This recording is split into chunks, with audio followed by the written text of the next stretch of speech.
This is an African news update on top accolade news. The headlines: Street vendor shot during Kenya protest dies. Mali passes law to protect stateless people. Tigrayan party accuses Ethiopian government of ethnic-based arrest. Nigeria ranks third poorest in West Africa.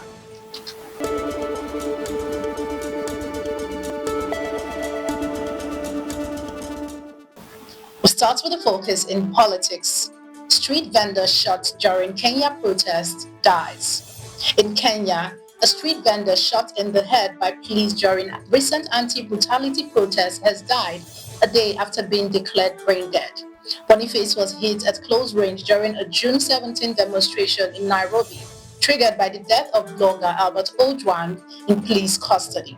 After nearly 2 weeks on life support, his death has reignited public outrage over police violence, with his family demanding justice and financial help to clear medical bills. 2 officers are in custody, while the government defends its crackdown as necessary, citing rising violence. Meanwhile, a court has ordered police to account for a missing blogger allegedly abducted during the unrest. Still in politics, Mali passes law to protect stateless people. The United Nations Refugee Agency has welcomed Mali's adoption of a landmark law aimed at protecting stateless people and resolving their status.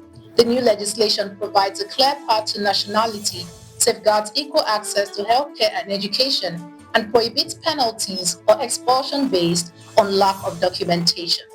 This marks a major step for nomadic communities, long-term refugees, and undocumented individuals at risk of statelessness.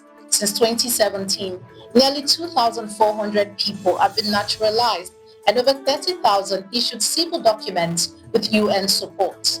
The agency hailed the move as a human rights milestone and pledged continued assistance for its implementation. Moving on in politics, Tigrayan party accuses Ethiopian government of ethnic-based arrests. In Ethiopia, ethnic Tigrayan opposition party Salsay Woyane has accused the federal government of arbitrarily arresting Tigrayan civilians in Addis Ababa, alleging the detention are based solely on ethnic identity.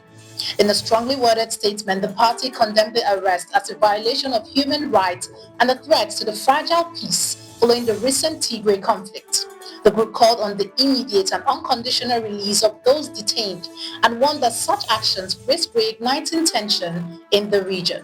While the exact number and location of arrests remain unclear, the government has yet to respond to the allegations. The development comes amid rising concerns of renewed conflict as accusations swell about the Tigray People's Liberation Front's alleged collaboration with Eritrea.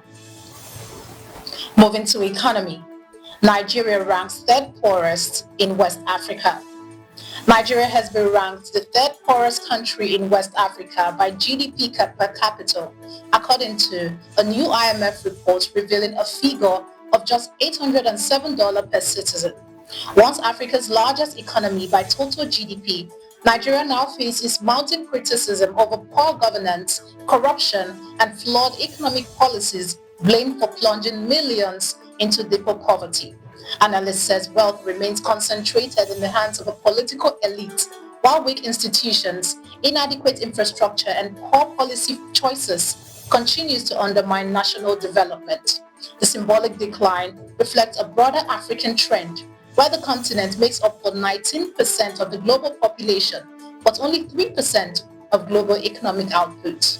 Calls are growing for urgent reforms to tackle inequality, strengthen institutions, and invest in inclusive growth.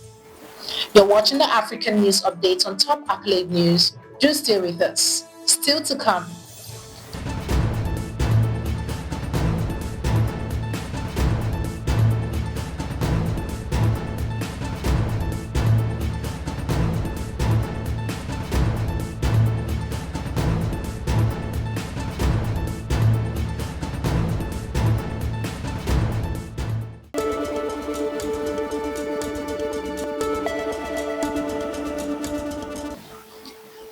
Thanks for staying with us.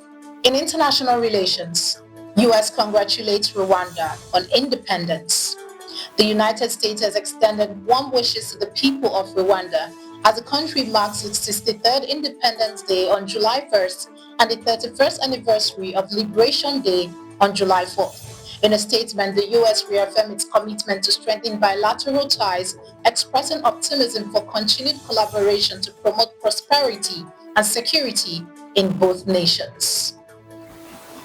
Still in international relations, Turkey offers condolences after deadly Sudan mine collapse. Turkey has extended its condolences to Sudan following the tragic collapse of a gold mine in Nile River State that killed at least 50 people and left several others trapped.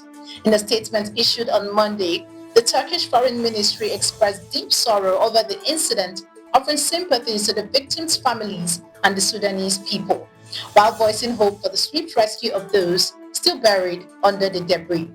The disaster occurred on Saturday, highlighting the dangers faced by miners in the region. In entertainment, Travis Scott to rock South Africa. The hype is real as global superstar Travis Scott brings his record-breaking Circus Maximus tour to South Africa's FNB Stadium on Saturday, October 11th, and Castle Light is making sure fans don't miss the moment. In a bold move to democratize access, Castle Light Unlocks is releasing a limited number of tickets for just 200 rands for one day only this Friday, July 4th. Fans can register online for a chance to score their spot at what promises to be a monumental cultural event. With exclusive perks, surprise drops and immersive experiences leading up to the show, Castle Light is turning up the volume on fans like never before. Now in sports, Tanzania to open CHAN 2024 campaign against Burkina Faso. The Taifa Star of Tanzania is set to kick off the 2024 Total Energies CAF African Nations Championship campaign against Burkina Faso on August 2nd at the Benjamin Mkapa Stadium in Dar es Salaam. The tournament, which features National League-based players, will run from August 2nd to 30th and is co-hosted by Tanzania, Uganda, and Kenya. Group stage action spans 5 venues, with Kenya facing DR Congo on August 3rd in Nairobi and Uganda clashing with Algeria a day later in Kampala. Sudan opens their campaign against Nigeria on August 5th. The knockout stages begin August 22nd, culminating in the final on August 30th at the Mo International Sports Center, Kasarani. That concludes our African news updates for today. Stay tuned for more African news and development. Thanks for joining us. I'm Ojarumi Okocha. Connect and engage with us on all our social media handles. Do have a wonderful day.